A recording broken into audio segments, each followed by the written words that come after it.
আপনারা দেখছেন টেকসাই গাই YouTube channel. আপনাদের সাথে রয়েছি আমি অভ্র, আর আমার সাথে রয়েছে Realme GT 5G এই ফোনটা।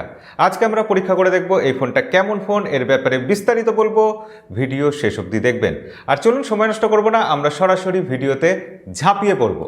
আর হ্যাঁ, যদি ভিডিও ভালো লাগে শেষে গিয়ে একটা লাইক করে দেবেন, আর সাবস্ক্রাইব বাটনটা যদি এখনও আপনার দিকে চোখ লাল করে তাকিয়ে থাকে ওটা প্রেস করে রাখতে ভুলবেন না। তাহলে আর দেরি করব না, আমরা এবার সত্যি সত্যি ভিডিওতে আর একবার ঝাঁপ দিই। আজকের ভিডিওর শুরুতেই আপনাদের একটা ম্যাজিক দেখাই। এই ফোনটার ওজন কত? এই ফোনটার ওজন আমি আন্দাজ করছি 188 গ্রাম। একবার আমরা ওজন করে দেখি। ওয়াও, আমি তো ভবিষ্যৎ দেখতে শিখে গেছি। এই ফোনটার ওজন 188 গ্রাম কি করে হলো? আসলে এটা একটা নাটক করছি, আমরা আগে থেকে জানতে পারি। বক্সের গায়ে লেখা থাকে এই ফোনের ওজন কত, তারপরও আমরা ওজন মেপে এত অবাক হয়ে যাই, আপনাদের বোকা বানাই, এবং এটা আজকে বলতে পারেন একরকম আমি এক্সপোজ করলাম। কেমন লাগলো ব্যাপারটা অবশ্যই কমেন্টে লিখে জানাবেন। তো আজকের ভিডিও যেখানে এরকমভাবে এক্সপোজ করা দিয়ে শুরু করলাম, তাহলে আজকের ভিডিওটা একটু ভালোভাবে বানানো যাক। প্রথমেই বলি, রিয়েলমির ফোন ইদানিং না আমার খুব একটা পছন্দ হচ্ছে না।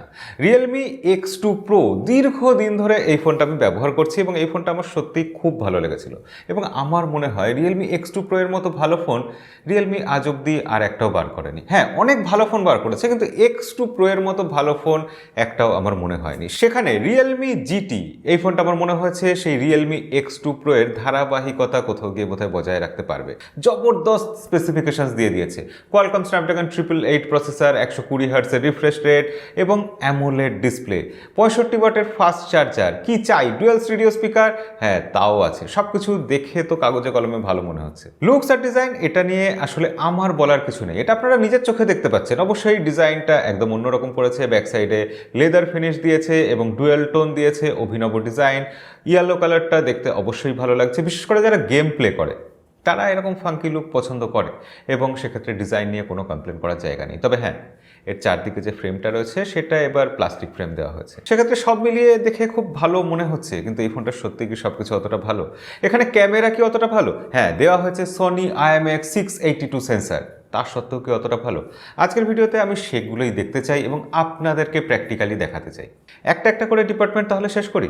প্রথমে লুকস আর ডিজাইন তো আপনাদের বললামই, তবে ডিসপ্লের ক্ষেত্রে আমার একটা অভিযোগ রয়েছে। সেটা হচ্ছে এখানে চিন যেন একটু বেশি রয়েছে। এই ফোনটা একটা ফ্ল্যাগশিপ কিলার ফোন, তার চিন আর একটু কম হওয়া উচিত ছিল। পাঞ্চ হোলটা ঠিকঠাক সাইজের, সাইডে বেজেলস সেগুলোও ঠিকঠাক আছে, তবু চিন নিয়ে একটু অভিযোগ তো রয়েই গেল।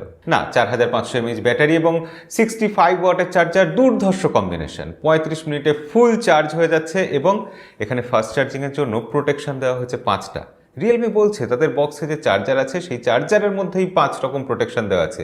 ফিউজ থেকে আরম্ভ করে নানা রকম সার্কিট দেওয়া হয়েছে, যার ফলে ওভার ভোল্টেজ চলে আসবে না। তাছাড়া তারা সফটওয়্যারে এবার একটা ভালো জিনিস করেছে, যে ওভারনাইট চার্জের ফেসিলিটি করেছে। অর্থাৎ আপনার চার্জ করার ব্যবহার দেখে, কিভাবে কখন চার্জ করছেন এইসব বুঝে আর্টিফিশিয়াল ইন্টেলিজেন্স চার্জের স্পিডটা ঠিক মতো নিজে অ্যাডজাস্ট করে নেবে। রাত্রিবেলা আপনি ঘুমোতে যাওয়ার সময় চার্জ দিয়ে রেখেছেন, তাহলে সারা রাত ধরে চার্জ হবে, অল্প অল্প করে চার্জ হবে, যার ফলে ব্যাটারি তাড়াতাড়ি খারাপ হয়ে যাবে না, ব্যাটারির আয়ু বাড়বে। আবার যখন তাড়াতাড়ি আপনার বাইরে কোথাও যাওয়ার প্রয়োজন, হঠাৎ খুব জোরে চার্জে বসালেন, তো তাড়াহুড়োর মধ্যে 35 মিনিটে ফুল চার্জ হয়ে যাবে। এটা ভালো। কিন্তু খারাপ কি তাহলে প্রসেসরের মধ্যে আছে? Qualcomm Snapdragon 888 প্রসেসর, এই প্রসেসরটা পারফরমেন্সের দিক দিয়ে অবশ্যই আমরা জানি খুব ভালো। এখানে দিয়েছে স্টেনলেস স্টিল ভেপার কুলিং, জিনিসগুলো শুনতে খুব ভালো। নাম হয় গাল ভরা, কাজের কাজ কি হয়? এখানে অদ্ভুতভাবে Qualcomm Snapdragon 888 প্রসেসরকে বেশ পোষ মানিয়ে ঠান্ডা করে রাখতে পেরেছে রিয়েলমি। এটার জন্য রিয়েলমিকে অ্যাপ্রিসিয়েট করতে হবে। সে আপনারা যাই বলুন, রিয়েলমি আমাকে টাকা দিয়েছে বা ঘুষ দিয়েছে, এটা কিন্তু আমাকে বলতেই হবে। গেমিং টার্বো মোড এখানে যেটা আছে, সেখানে টাচ স্যাম্পলিং রেট বাড়িয়ে নেওয়া যায়, নানা রকম ফিচার রয়েছে। অবশ্যই এটা একটা ভালো ফিচার, কিন্তু এটা খুব একটা কাজেরও নয়।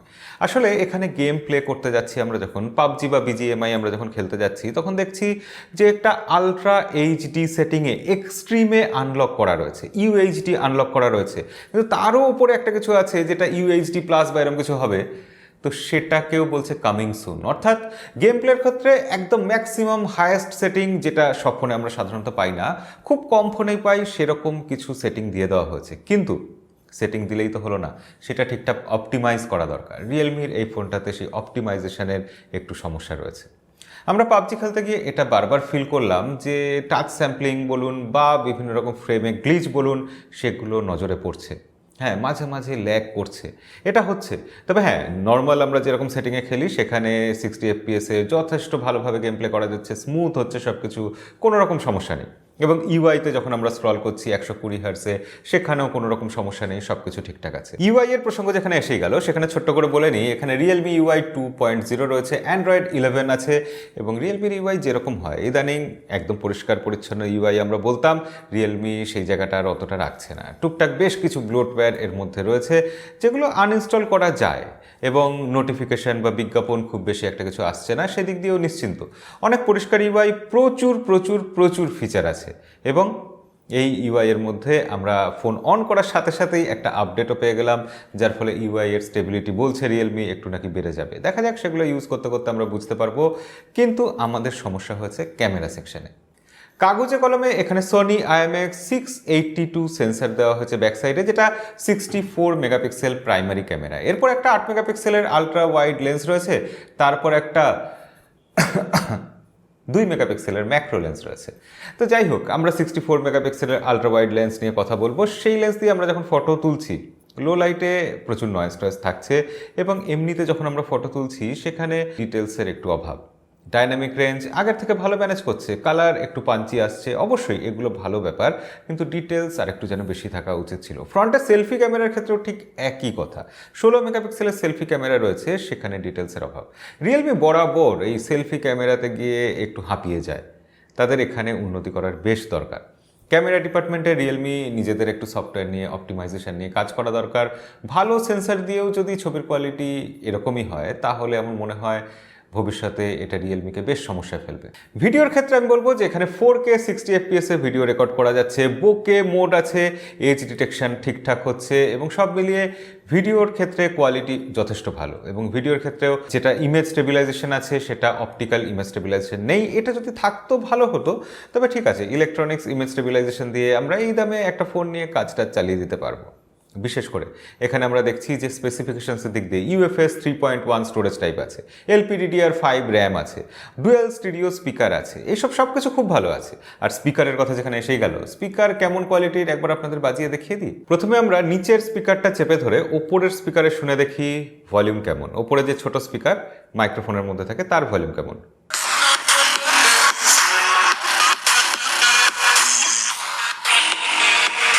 এবার নিচের স্পিকার দিয়ে, অর্থাৎ ডুয়েল স্পিকারে কেমন ভলিউম সেটা একবার দেখে নিন।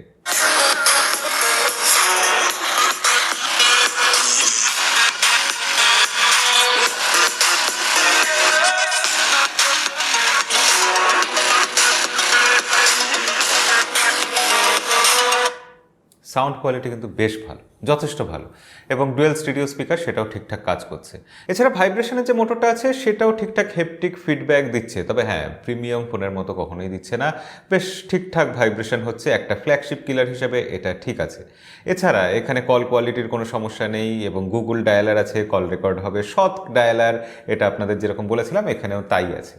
এছাড়া এখানে ওয়াইফাই 6 আছে, এটা একটা খুব পজিটিভ জিনিস আমার লাগলো। ওয়াইফাই 6 থাকার ফলে ওয়াইফাইতে আপলোড ডাউনলোড খুব দ্রুত হচ্ছে, খুব ভালোভাবে কাজ করছে। ইন ডিসপ্লে ফিঙ্গারপ্রিন্ট সেন্সর রয়েছে, সেটাও সুপার ফাস্ট কাজ করেছে, সেটা নিয়েও অভিযোগ করার কিছু নেই। অর্থাৎ এই ছোটোখাটো যে ব্যাপারগুলো, সেগুলো নিয়ে এখন অবধি কোনো সমস্যা আমি ফেস করিনি। সব মিলিয়ে রিয়েলমির এই ফোনটাতে আমি বলবো যে ক্যামেরা ডিপার্টমেন্ট ছাড়া বাকি সব জায়গাতেই আমার এই ফোনটা বেশ ভালো লেগেছে। হ্যাঁ, সফটওয়্যারে টুকটাক কিছু গ্লিচ আছে, বাগ আছে, এবং আমরা পাবজি গেম প্লে করতে গিয়ে মাঝে মাঝে কিছু বাগ দেখতে পেয়েছি, গ্লিচ দেখতে পেয়েছি, যেগুলো উন্নতি করে নেবে রিয়েলমির এই ফোনটা সফটওয়্যার আপডেটের মাধ্যমে, এটা আমরা আশা করতে পারি। কিন্তু ক্যামেরার ক্ষেত্রে আমি অতটাও ভরসা করতে পারছি না। এনিওয়ে, রিয়েলমি যদি এই জায়গাগুলো সফটওয়্যার আপডেট দিয়ে ঠিক করে দেয়, যদি দেয়, তাহলে কিন্তু এই ফোনটা একটা খুব ভালো ফোন হতে পারে।